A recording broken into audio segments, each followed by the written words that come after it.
परम पूज्य गुरुदेव परम वंदनीय माता जी विद्यमान हैं, सूक्ष्म रूप से नमन करता हूँ। विश्व मानव को प्रणाम करता हूँ दोस्तों, और बारंबार उस आदि शक्ति सनातन सत्ता आदि शक्ति माँ गायत्री को मैं बारंबार नमन करता हूँ, जिनके कारण प्रत्येक जीव धरती पर अपना जीवन पूर्ण करता है। सभी प्राणी कहलाते हैं, और ये प्राणी जिसको कहा जाता है, इसका मतलब होता है कि उनमें प्राण से जीवन आता है। और दोस्तों, यहाँ 3 बातें आपके समक्ष क्लियर हो रही हैं। इस पर ज़्यादा माथापच्ची करने की आवश्यकता नहीं है। बहुत सरलता से आप लोग आत्मा, परमात्मा और मानव जीवन को समझ सकते हैं। हम दोस्तों बहुत प्राचीन काल से ही धरती पर जीवन यहाँ आए हैं, और नाना प्रकार के जीवन हैं जो धरती के नीचे भी रहते हैं, जल में भी रहते हैं, वायु में भी रहते हैं, रेंगते भी है, पेड़ों पे भी रहते हैं, आसमान में भी रहते हैं, अनंत लोकों में भी रहते हैं। 84 लाख प्रकार के जीव समुदाय का इस धरा पर, इस कायनात में उनके अस्तित्व इस परम सत्ता परमात्मा ने निर्धारण किए हैं। और सभी जीवों को दोस्तों, यहाँ जितने भी जीव हैं, वो चाहे चिड़िया, तोते, हाथी, कबूतर, शेर, बंदर, चींटी, मधुमक्खी, तितलियाँ, मगरमच्छ, बकरी, मुर्गा, कुछ भी हो, ये जितने भी जीव हैं, इनके जो शरीर बना है, सभी जीवों का जो शरीर बना है, वो केवल 5 तत्वों से बना है। अग्नि, जल, पृथ्वी, वायु और आकाश। ये पंच महाभूत, पंचदेव भी हम इनको कहते हैं। ये सारी कायनात में संपूर्ण प्रकार के पदार्थों का, शरीरों का, भौतिक जगत का निर्माण जो हुआ है, वो इन्हीं 5 तत्वों से हुआ है। जिन 5 तत्वों से चींटी, हाथी का, पेड़ का शरीर बना है, उन्हीं 5 तत्वों से इस मानव का भी शरीर बना है। तो एक कॉमन जो बात है सब में, वो ये है कि सबके जीव शरीर का निर्माण 5 महाभूतों से हुआ है। दूसरा, जितने भी जीव धरती पर हैं, चाहे वो छोटा जीव है, चाहे वो बड़ा जीव है, चाहे हवा में उड़ता है, चाहे पानी में रहता है, चाहे कहीं भी रहता है वो जीव, सभी जीवों को भूख लगती है, प्यास लगती है, नींद आती है, खुश होते हैं, दुख होता है, और सबको संतान पैदा करने की क्षमता है। सभी अपने अपनी संतानें पैदा करते हैं। सभी जीव अपनी संतानों से प्यार करते हैं। सारे जीव स्वाभाविक रूप से माता और पिता 2 रूपों में हैं, भिन्नता किसी में है नहीं।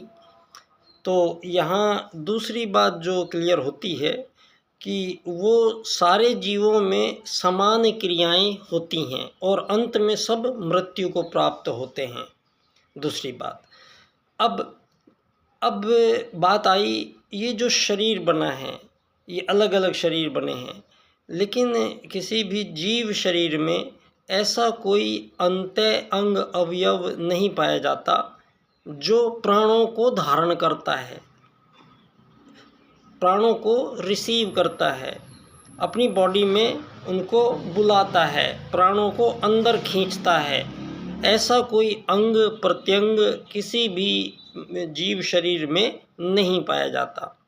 तो स्वाभाविक रूप से इस सवाल का जवाब कि आखिर वो रिसीवर क्या है, इस बात पर सबको एक राय होना पड़ा है। और उस रिसीवर को कई अलग अलग भाषाओं में नाम दिए गए हैं। हमारे सनातन में उसको आत्मा कहा गया है, अंग्रेजी में उसको सोल कहा गया है, दूसरे में उसको रूह कहा गया है। तो सारे ही संसार के मानवों में प्राचीन काल से ही ये ज्ञान, सनातन ज्ञान सारे संसार में जो फैला था, वो सारे संसार में वो ज्ञान आज भी विद्यमान है। और चाहे लोग किसी भी धर्म पंथ मजहब को आज मानते होंगे, लेकिन जीवन मृत्यु से कोई इनकार नहीं कर सकता। और मानव जीवन के साथ जो क्रियाएं जुड़ी हुई हैं, वही क्रियाएं सभी जीवों के साथ जुड़ी हुई हैं। ये सामान्य रूप से एक समानता है सभी जीवों की। तीसरी, अब जो सभी जीवों में जो वो आने वाला रिसीवर है, वो रिसीवर भी एक ही प्रकार का रिसीवर है। वो ये नहीं है कि चिड़िया में अलग रिसीवर है, तोते में अलग रिसीवर है, हाथी में अलग रिसीवर है, मानव में अलग रिसीवर है उन प्राणों को ग्रहण करने वाला। ऐसी भी कोई बात नहीं है, क्योंकि सभी जीवों में वो प्राण भी समान हैं जो प्राणी होने का गौरव उसको दे रहे हैं। और दूसरा, जो उसका भौतिक जीव शरीर है, ये भौतिक जीव शरीर सभी का पंच महाभूतों से बना है। सभी की क्रियाएं एक समान हैं, और इसीलिए हमारे वेदों ने सर्वप्रथम जो यहाँ मानवों को ज्ञान प्रदान किया गया है, वो 2 वैदिक सूत्रों का ज्ञान संपूर्ण ब्रह्मांड के संपूर्ण प्राणियों को केवल 2 ही वैदिक सूत्रों से उस परम सत्ता परमात्मा ने यहाँ धरा पर बुलाया है। आत्मत सर्वभूतेषु और वसुधैव कुटुंबकम, ये सूत्र से ही मानव समाज धरती पर मानव आया है। और ये भी आज गफलत, जितनी भी आपके डार्विनवाद, चार्ल्सवाद, विकासवाद के जितने सिद्धांत हैं, ये आज सारे के सारे आपके टूट चुके हैं। अब इन चीज़ का कोई औचित्य बचा नहीं है। तो क्योंकि आपके सैटेलाइट ने भगवान श्री राम के द्वारा बनाया गया श्री राम सेतु पुल का चित्र आज पूरी दुनिया के सम्मुख रखा है, और दुनिया भर में जो आज पुरातात्विक जो खोजें हो रही हैं, खुदाई हो रही हैं, और जो सारी दुनिया में सभी, चाहे वो दुनिया का कोई भी देश है, उस देश में जो खुदाइयाँ चल रही है, वहाँ से सभी में से सनातन हिंदू भारतीय देवी देवताओं की, हमारे भगवान की वो मूर्तियाँ ही वहाँ पर मिल रही हैं। साक्ष्य यही मिल रहे हैं सारे संसार में। और ये जितना भी अज्ञान का प्रसार किया है कि आदमी का आगमन मछली बंदर से होते हुए इंसान बना है, और मानव यहाँ जंगलों में रहता था, जानवरों को मार के खाता था प्रारंभ काल में, ये जितनी भी बकवासबाजी सारी दुनिया को की गई है, इस सब को वापस लेने का ये समय आ गया है। क्योंकि आपका 2500 साल का जो ज्ञान विज्ञान है, वो अब अपने आप हार मान चुका है, और सारी दुनिया में सनातन भारत के दिग्दर्शन सारी दुनिया को होने लगे हैं।